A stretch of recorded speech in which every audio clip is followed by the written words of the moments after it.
ಹೇಗಾದರೂ ಮಾಡಿ ಹಣ ಸಂಪಾದನೆ ಮಾಡಬೇಕು. ಮೋಸ, ದಗ, ಕೊಲೆ ಇತ್ಯಾದಿ ಅಭಿಚಾರಗಳಿಂದ. ಆಮೇಲೆ ಕೆಲವ್ರಿಗೇನು ಶೀಘ್ರವಾಗಿ ಡೆವಲಪ್ ಆಗಬೇಕು.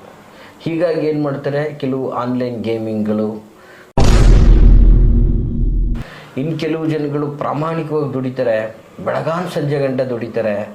ಸಂಜೆ ಅನ್ನಷ್ಟರಲ್ಲಿ 1000 ದುಡಿದ್ರೆ ಸಂದೇಗ್ಲಾಯ. ಅಂದರೆ 10 ರೂಪಾಯಿ ಉಳ್ಸೋಕ್ಕಾಗ್ತಾ ಇರೋದಿಲ್ಲ. ಆತ್ಮೀಯರು, ಸ್ನೇಹಿತರು, ಮಿತ್ರರು, ಒಂದು ಪ್ರೀತಿ ಪಾತ್ರರು, ಸಂಬಂಧಿಕರು ಅಂಥೇಳಿ ಏನೋ ಒಂದು ವ್ಯವಹಾರದ ದೃಷ್ಟಿಕೋನದಿಂದ ಕೊಟ್ಟಿರ್ತಾರೆ. ಕೊಟ್ಟಣ 500 ರೂಪಾಯಿನೋ, 1000 ರೂಪಾಯಿನೋ, ಲಕ್ಷನೋ, ಕೋಟಿನೋ ವಾಪಸ್ ಕೇಳೋಕೆ ಹೋದರೆ ಶತ್ರುಗಳಾಗ್ಬಿಟ್ಟಿರ್ತಾರೆ. ನೀವು ಹೇಳ್ಬೋದು, ಶ್ರೀಮಂತರು ಶ್ರೀಮಂತರಾಗೇ ಇದ್ದಾರೆ, ಬಡವರು ಬಡವರಾಗೇ ಇದ್ದಾರೆ. ವೀಕ್ಷಕರೇ, ನಾನು ಇವತ್ತಿನ ದಿನ ಶ್ರೀಮಂತರ ಒಂದು ವಿಶೇಷವಾದಂಥ ಗುಟ್ಟನ್ನು ನಾನು ನಿಮಗೆ ಹೇಳ್ಕೊಡ್ತೀನಿ ಕೇಳಿ. ನಮಸ್ತೆ ವೀಕ್ಷಕರೇ, ನಾನು ನಿಮ್ಮ ಮೈಸೂರಿನ ಶ್ರೀನಿವಾಸನ್. ವೀಕ್ಷಕರೇ, ಇವತ್ತಿನ ದಿನ ಏನಾಗ್ತಾ ಇದೆ ಪರಿಸರದಲ್ಲಿ, ಒಬ್ಬರು ಕಂಡ್ರೆ ಒಬ್ಬರಿಗೆ ಮೋಸ, ದಗ, ದರೋಡೆ. ಇವತ್ತು ಬದುಕಬೇಕು ಅನ್ನುವಂಥ ವ್ಯವಸ್ಥೆಯಲ್ಲಿ ಹೇಗೇಗೋ ಒಂದು ವ್ಯವಸ್ಥಿತವಾದ ರೀತಿಯಲ್ಲಿ ನಡೀತಾ ಇರ್ತಕ್ಕಂಥದ್ದು. ಇದಕ್ಕೆ ಮೂಲ ಸ್ವರೂಪ ಏನು? ಹಣ. ಇವತ್ತು ಹಣ ಒಂದಿದ್ದರೆ ಮನುಷ್ಯ ಒಂದು ವ್ಯವಸ್ಥಿತವಾದ ರೀತಿಯಲ್ಲಿ ಧರ್ಮನಿಷ್ಠನಾಗಿ ಒಂದು ಮಾನವೀಯತೆ ಮೌಲ್ಯದಿಂದ ಬದುಕ್ತಾನೆ. ನೋಡಿ, ಇವತ್ತು ಹಣದ ಅಭಾವಗಳು, ಕೊರತೆಗಳು ಉಂಟಾದಾಗ ಹೇಗಾದರೂ ಮಾಡಿ ಹಣ ಸಂಪಾದನೆ ಮಾಡಬೇಕು. ಈ ಒಂದು ರೀತಿಯಲ್ಲಿ ನಾನಾ ರೀತಿಯಾದಂತಹ ಮೋಸ, ದಗ, ಕೊಲೆ ಇತ್ಯಾದಿ ಅಭಿಚಾರಗಳಿಂದ, ಅಥವಾ ಏನೋ ಒಂದು ಮಾಡಬೇಕು, ದುಡಿಬೇಕು ಅನ್ನೋ ಕಾರಣಕ್ಕೆ ನಾನಾ ವಿಧದಲ್ಲಿ ಹೋಗುವಂಥದ್ದನ್ನು ನಾವು ಗಮನಿಸ್ತಾ ಇರ್ತೀವಿ. ಆಮೇಲೆ ಕೆಲವ್ರಿಗೇನು ಶೀಘ್ರವಾಗಿ ಡೆವಲಪ್ ಆಗಬೇಕು. ಹೀಗಾಗಿ ಏನು ಮಾಡ್ತಾರೆ, ಕೆಲವು ಆನ್ಲೈನ್ ಗೇಮಿಂಗ್ಗಳು, ಜೂಜು ಇತ್ಯಾದಿ ವ್ಯವಸ್ಥಿತವಾದ ವಿಚಾರಗಳಿಗೆ ಹೋಗ್ತಾರೆ. ಅದರಲ್ಲಿ ಶೀಘ್ರವಾಗಿ ಡೆವಲಪ್ ಆಗೋದಕ್ಕಿಂತ ಹೆಚ್ಚಾಗಿ ನಷ್ಟಕ್ಕೆ ಗುರಿಯಾಗಿರ್ತಾರೆ. ಎಷ್ಟೋ ಪೇರೆಂಟ್ಸ್ಗಳು ಇವತ್ತೊಂದು ದಿನ ಕಣ್ಣೀರಿಡ್ತಾರೆ, ನಾವು ದುಡ್ದಿದ್ದು ಇಟ್ಟಿದ್ದ ಅಲ್ಪ ಸ್ವಲ್ಪ ಸೇವಿಂಗು ನಾಶ ಆಗೋಗ್ಬಿಡ್ತು. ಇನ್ನು ಕೆಲವು ಜನಗಳು ಪ್ರಾಮಾಣಿಕವಾಗಿ ದುಡಿತಾರೆ, ಬೆಳಗಾನ ಸಂಜೆ ಗಂಟೆ ದುಡಿತಾರೆ. ಸಂಜೆ ಅನ್ನಷ್ಟರಲ್ಲಿ 1000 ದುಡಿದ್ರೆ ಸಂದೇಗ್ಲಾಯ. ಅಂದರೆ 10 ರೂಪಾಯಿ ಉಳ್ಸೋಕ್ಕಾಗ್ತಾ ಇರೋದಿಲ್ಲ. ಕೆಲವು ಜನಗಳಿಗೆ ಏನಾಗ್ತಾ ಇರುತ್ತೆ, ಕೊಟ್ಟಿರೋ ಹಣ ವಾಪಸ್ ಬರ್ತಾ ಇರಲ್ಲ. ಕಷ್ಟಪಟ್ಟು ದುಡ್ಡಿಂದ ದುಡ್ಡು ಮಾಡಬೇಕು ಅನ್ನೋ ಕಾರಣಕ್ಕೆ ಆತ್ಮೀಯರು, ಸ್ನೇಹಿತರು, ಮಿತ್ರರು, ಒಂದು ಪ್ರೀತಿ ಪಾತ್ರರು, ಸಂಬಂಧಿಕರು ಅಂಥೇಳಿ ಏನೋ ಒಂದು ವ್ಯವಹಾರದ ದೃಷ್ಟಿಕೋನದಿಂದ ಕೊಟ್ಟಿರ್ತಾರೆ. ಕೊಟ್ಟಣ 500 ರೂಪಾಯಿನೋ, 1000 ರೂಪಾಯಿನೋ, ಲಕ್ಷನೋ, ಕೋಟಿನೋ ವಾಪಸ್ ಕೇಳೋಕೆ ಹೋದರೆ ಶತ್ರುಗಳಾಗ್ಬಿಟ್ಟಿರ್ತಾರೆ. ಒಟ್ಟಿನಲ್ಲಿ ವಾಪಸ್ ದುಡ್ಡೇ ಬರ್ತಾ ಇರಲ್ಲ. ಇದೊಂದು ಕಡೆ. ಇನ್ನೊಂದು ಕಡೆ ಇಟ್ಟಿದ್ದ ಹಣ, ಮನೇಲಿ ಇಟ್ಟಿದ್ದ ಹಣ ಇಟ್ಟಿದ್ದ ಹಂಗಂಗೆ ಮಾಯ ಆಗ್ತಾ ಇರುತ್ತೆ. ಕೆಲವೊಂದು ಸಲ ಯಾರು ಎತ್ಕೊಂಡ್ರು, ಯಾರು ಖರ್ಚು ಮಾಡಿದ್ರು, ಎಲ್ಲೋಯ್ತು ದುಡ್ಡು ಗೊತ್ತೇ ಆಗಲ್ಲ. ವ್ಯವಹಾರಗಳು ಲಕ್ಷಾಂತರ ರೂಪಾಯಿ ವ್ಯವಹಾರಗಳಿರುತ್ತೆ, ಆದಾಯನೂ ಅಷ್ಟೇ ಇರುತ್ತೆ. ಬಟ್ ಸೇವಿಂಗ್ಸ್ ಮಾತ್ರ ಝೀರೋ ಆಗ್ತಾ ಇರುತ್ತೆ. ಉಳಿತಾಯ ಮಾಡೋಕ್ಕೆ ಆಗ್ತಾ ಇಲ್ಲ. ದುಡ್ಡು ನಿಲ್ತಾನೇ ಇಲ್ಲ ಕೈಯಲ್ಲಿ. ಅವಶ್ಯಕತೆ ಇಲ್ಲದೆ ಇದ್ದಾಗ ತುಂಬಾ ಇರುತ್ತೆ, ಅವಶ್ಯಕ ಬಿದ್ದಾಗ ದುಡ್ಡು ಇರೋದಿಲ್ಲ. ಸೊ ಹೀಗಾಗಿ ತುಂಬ ಅಪಮಾನಗಳಿಗೆ ಗುರಿಯಾಗಿರ್ತಾರೆ. ದನಕನಕಗಳನ್ನು ವಿವಾಹ ಮಾಡಬೇಕು, ಮಗಳದು ಒಂದು ಶುಭ ಕಾರ್ಯ ನಡೆಸಬೇಕು ಅಂತ ಕೂಡಿಟ್ಟಿರ್ತಾರೆ, ಆಗ್ತಾ ಇರೋದಿಲ್ಲ. ಆದರೆ ಆ ಹಣ ಯಾವುದ್ಯಾವುದಕ್ಕೂ ವ್ಯರ್ಥ ಆಗ್ತಾ ಇರುತ್ತೆ. ಸೊ ಹಣದ ವ್ಯವಸ್ಥೆ, ಸ್ಥಿರವಾದ ಲಕ್ಷ್ಮಿ ನೆಲೆಸ್ತಾ ಇಲ್ಲ. ನೋಡಿ, ನಾನು ಹೇಳೋದಿಷ್ಟೇ. ಯಾಕಂದರೆ ಇವತ್ತಿನ ದಿನ ನೀವು ಹೇಳ್ಬೋದು, ಶ್ರೀಮಂತರು ಶ್ರೀಮಂತರಾಗೇ ಇದ್ದಾರೆ, ಬಡವರು ಬಡವರಾಗೇ ಇದ್ದಾರೆ. ವೀಕ್ಷಕರೇ, ನಾನು ಇವತ್ತಿನ ದಿನ ಶ್ರೀಮಂತರ ಒಂದು ವಿಶೇಷವಾದಂಥ ಗುಟ್ಟನ್ನು ನಾನು ನಿಮಗೆ ಹೇಳ್ಕೊಡ್ತೀನಿ ಕೇಳಿ. ಯಾವಾಗಲೂ ಕೂಡ ನೋಡಿ, ಹಣವಂತನು ಅತಿ ಹೆಚ್ಚಾಗಿ ಒಂದು ಕೂಗಾಡ್ಲಿಕ್ಕೆ ಹೋಗೋದಿಲ್ಲ, ಮೌನವಾಗಿರ್ತಾನೆ, ಶಾಂತ ಚಿತ್ತನಾಗಿರ್ತಾನೆ. ಈ ಮೌನ, ಈ ಶಾಂತ ಚಿತ್ತತೆಗಳು ಅವನಿಗೆ ಹಣವನ್ನು ಡಬಲ್ ಮಾಡ್ತದೆ.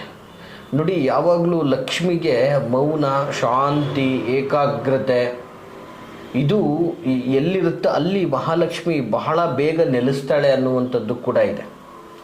ನೋಡಿ, ಕೆಲವೊಂದಷ್ಟು ಪಾಸಿಟಿವ್ ವೈಬ್ಗಳು ಅಂತ ಹೇಳ್ತೀವಿ ಇದನ್ನೆಲ್ಲ ನಿಮ್ಮ ಜೀವನದಲ್ಲಿ ನೀವು ಅಳವಡಿಸ್ಕೊಂಡು ಬಂದರೆ ಹೆಚ್ಚಿನ ಮಟ್ಟದಲ್ಲಿ ನೀವು ಲಾಭ ವ್ಯವಸ್ಥೆಯನ್ನು ಪಡ್ಕೊಳ್ಳೋಕ್ಕಾಗ್ತದೆ. ನೋಡಿ, ಆರ್ಥಿಕ ಸಂಕಷ್ಟಗಳು ಮನುಷ್ಯನಿಗೆ ನಾನಾ ವಿಧದಲ್ಲಿ ಬರ್ತದೆ. ಅಂದರೆ ಇವತ್ತು ಮನುಷ್ಯ ದುಡಿಲಿಲ್ಲ ಅಂದಾಗ ಸಹಜವಾಗಿ ಸಾಲ ಮಾಡಲೇಬೇಕಾಗ್ತದೆ.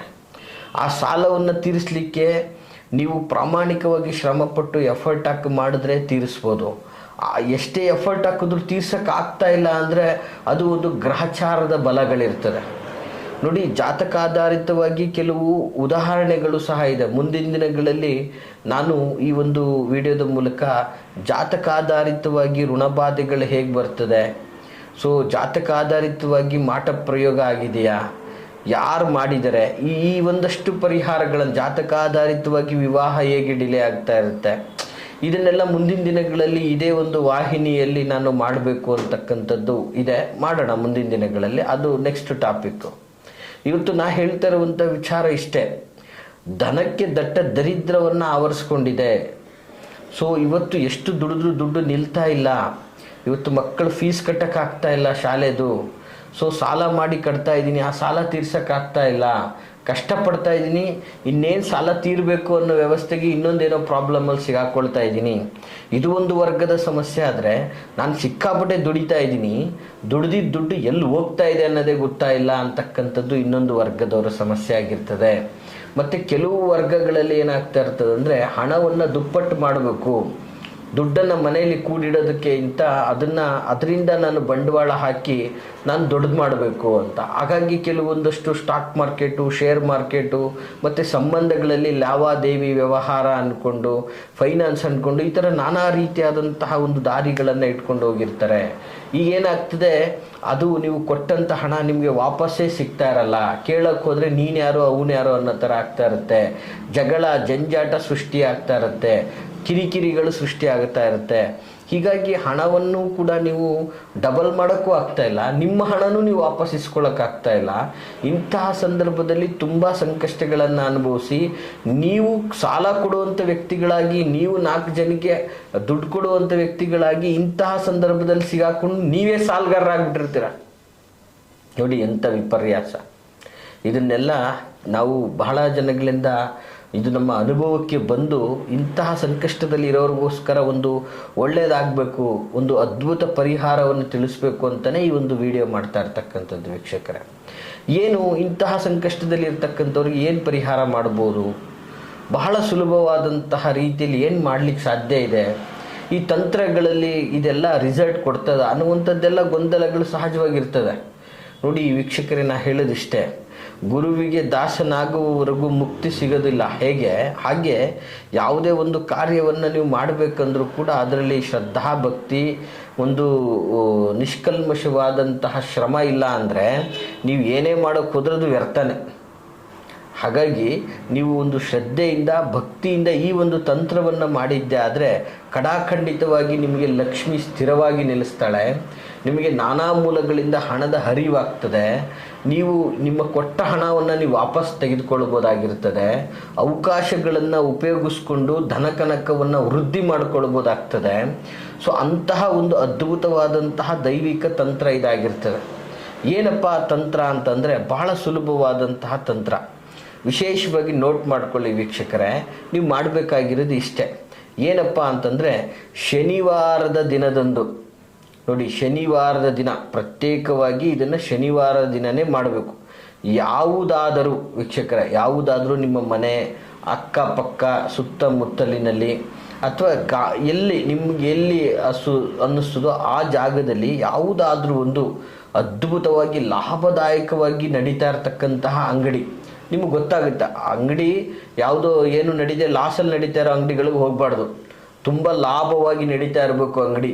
ಅದ್ಭುತವಾಗಿ ಆ ಓನರು ಡೆವಲಪ್ ಆಗಿರೋದು ನಿಮ್ಗೆ ಸುತ್ತಮುತ್ತ ಗೊತ್ತಾಗುತ್ತೆ.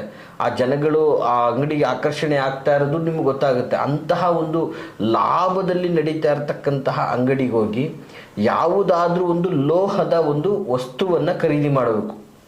ಅಂದರೆ ಲೈಕ್ ಯಾವುದಾದ್ರೂ ಒಂದು ಮೊಳೆ ಆಗ್ಬೋದು ಅಥವಾ ಸೂಜಿ ಆಗ್ಬೋದು. ಆ ಅಂಗಡಿಯಲ್ಲಿ ಯಾವುದಾದ್ರೂ ಒಂದು ಲೋಹದ ಪದಾರ್ಥವನ್ನು ನೀವು ಆ ಅಂಗಡಿಯಲ್ಲಿ ಖರೀದಿಯನ್ನು ಮಾಡಬೇಕು. ತದನಂತರ ಖರೀದಿ ಮಾಡಿದಂಥ ವಸ್ತುವನ್ನು ತೆಗೆದುಕೊಂಡು ಒಂದು ಸ್ವಲ್ಪ ಉದ್ದಿನ ಕಾಳು, ಅಂದರೆ ಒಂದು ಮುಷ್ಟಿಯಷ್ಟು ಉದ್ದಿನ ಕಾಳನ್ನು ತೆಗೆದುಕೊಳ್ಳುವ. ಇದು ಸಹಜವಾಗಿ ಮನೆಯಲ್ಲೇ ಇರ್ತದೆ, ಇಲ್ಲ ಮಾಮೂಲಿ ದಿನಸಿ ಅಂಗಡಿಗಳಲ್ಲೂ ಸಿಗ್ತದೆ. ಆಯಿತಾ, ಇದನ್ನು ಕೂಡ ನೀವು ಅದೇ ಅಂಗಡಿಯಲ್ಲಿ ಖರೀದಿ ಮಾಡ್ಕೊಂಬಂದರೂ ಕೂಡ ಏನು ತೊಂದರೆ ಇಲ್ಲ. ಉದ್ದಿನ ಕಾಳು ಇದನ್ನೆಲ್ಲ ಏನು ಮಾಡಬೇಕು ಅಂತಂದರೆ, ಒಂದು ಗಾಜಿನ ಬಾಟಲಿ ಅಥವಾ ಪ್ಲಾಸ್ಟಿಕ್ ಬಾಟಲಿ, ಅಂದರೆ ಏನಂದರೆ ಪಾರದರ್ಶಕವಾಗಿರಬೇಕು. ಅದು ಪ್ಲಾಸ್ಟಿಕ್ ಆದರೂ ಓಕೆ, ಗ್ಲಾಸ್ ಆದರೂ ಓಕೆ, ಅದು ಒಳಗಡೆ ಏನಿದೆ ಅನ್ನುವಂಥದ್ದನ್ನು ಪಾರದರ್ಶಕವಾಗಿ ಕಾಣೋ ಥರ ಇರಬೇಕು. ಅಂತಹ ಒಂದು ಬಾಟಲನ್ನು ತೆಗೆದುಕೊಂಡು ಈ ಎರಡೂ ವಸ್ತುಗಳನ್ನು, ಅಂದರೆ ಒಂದು ಮುಷ್ಟಿ ಉದ್ದಿನ ಕಾಳು, ಆ ಒಂದು ಅಂಗಡಿಯಿಂದ ಖರೀದಿ ಮಾಡಿದಂತಹ ಲೋಹದ ವಸ್ತು, ಇದನ್ನು ಅದರಲ್ಲಿ ಹಾಕಿ ಮುಚ್ಚಿಬಿಟ್ಟು ಅದನ್ನು ಮುಚ್ಚಳವನ್ನು ಮುಚ್ಚಿ ನಿಮ್ಮ ಮನೆಯಲ್ಲೇ ಯಾವುದಾದ್ರೂ ಒಂದು ಗೌಪ್ಯವಾದಂತಹ ಸ್ಥಳದಲ್ಲಿ ಇಡಬೇಕು. ಅದು ನಿಮಗೆ ಬಿಟ್ಟರೆ ಬೇರೆ ಯಾರಿಗೂ ಗೊತ್ತಿರಬಾರ್ದು. ಆ ಥರದ ಒಂದು ಗೌಪ್ಯವಾದ ಸ್ಥಳದಲ್ಲಿ ಇದನ್ನು ಇಡೋದ್ರಿಂದ ಖಂಡಿತವಾಗಿಯೂ ಕೂಡ ನಿಮಗೆ, ನಿಮ್ಮ ಮನೆಯವರಿಗೆ ಧನಾಕರ್ಷಣೆ ಆಗುತ್ತೆ. ಅರ್ಥ ಆಯ್ತಾ? ಸ್ಥಿರವಾದಂತಹ ಲಕ್ಷ್ಮಿ ನೆಲೆಸ್ತಾಳೆ, ಮತ್ತು ಲಕ್ಷ್ಮಿ ವೃದ್ಧಿ ಆಗುತ್ತೆ, ಧನ ಸಂಪತ್ತು ಅಭಿವೃದ್ಧಿ ಆಗ್ತದೆ ಅಂತ ನಾನು ಹೇಳಕ್ಕೆ ಇಷ್ಟಪಡ್ತೀನಿ. ಬಹಳ ಅದ್ಭುತವಾದಂತಹ ತಂತ್ರ ಇದು. ಇದನ್ನು ನೀವು ಸಹ ಮಾಡಿ ಧನವಂತರಾಗಿ ಅಂತ ನಾನು ಹೇಳಲಿಕ್ಕೆ ಇಷ್ಟಪಡ್ತೀನಿ. ಸೊ ಈ ಮಾಹಿತಿ ತಮಗೆ ಇಷ್ಟವಾಗಿದ್ದರೆ ಲೈಕ್ ಮಾಡಿ. ಹಾಗೆ ನೀವು ಓಂ ಮಹಾಲಕ್ಷ್ಮೀ ನಮಃ ಅಂಥೇಳಿ ನೀವು ನಿಮ್ಮ ಒಂದು ಕಮೆಂಟ್ ಬಾಕ್ಸಲ್ಲಿ ಕಮೆಂಟ್ ಮಾಡಿ. ಜೊತೆಗೆ 16 ಜನಗಳಿಗೆ ಈ ಒಂದು ವಿಡಿಯೋವನ್ನು ಶೇರ್ ಮಾಡೋದ್ರಿಂದ ಸಾಕ್ಷಾತ್ ಮಹಾಲಕ್ಷ್ಮಿ ನಿಮಗೆ ಒಲಿತಾಳೆ ಅಂತಲೂ ಸಹ ನಾನು ಹೇಳಕ್ಕೆ ಇಷ್ಟಪಡ್ತೀನಿ. ಈ ರೀತಿಯಾಗಿ ಮಾಡಿ ಧನ ಪ್ರಾಪ್ತಿಯನ್ನು ಅನುಭವಿಸಿ ಅಂತ ಹೇಳಕ್ಕೆ ಇಷ್ಟಪಡ್ತೀನಿ. ಹಾಗೆ ನೀವು ಮುಕ್ತವಾಗಿ ನಮ್ಮ ಬಳಿ ಏನಾದರೂ ಮಾತಾಡಬೇಕು, ನಿಮ್ಮ ಕಷ್ಟ ಸುಖಗಳನ್ನು ಹಂಚ್ಕೋಬೇಕು, ಸಮಾಲೋಚನೆಯನ್ನು ಮಾಡಬೇಕು ಅನ್ನೋದಾದರೆ ವಿಡಿಯೋದಲ್ಲಿ ಕಾಣುವಂತಹ ಸಂಖ್ಯೆಗೆ ಕರೆ ಮಾಡಿ ಅಂತ ಹೇಳ್ತಾ, ನಾವಿರುವಂತಹ ವಿಳಾಸ ಮೈಸೂರಿನ ವಿಜಯನಗರ 2ನೇ ಹಂತ KD ಸರ್ಕಲಲ್ಲಿ ನಮ್ಮ ಕಚೇರಿ ಇರ್ತಕ್ಕಂಥದ್ದು. ತಾವು ನೇರವಾಗಿಯೂ ಸಹ ನಮ್ಮನ್ನು ಭೇಟಿಯಾಗ್ಬೋದು ಅಂತ ಹೇಳ್ತಾ, ಎಲ್ರಿಗೂ ಶುಭವಾಗಲಿ. ನಮಸ್ಕಾರ.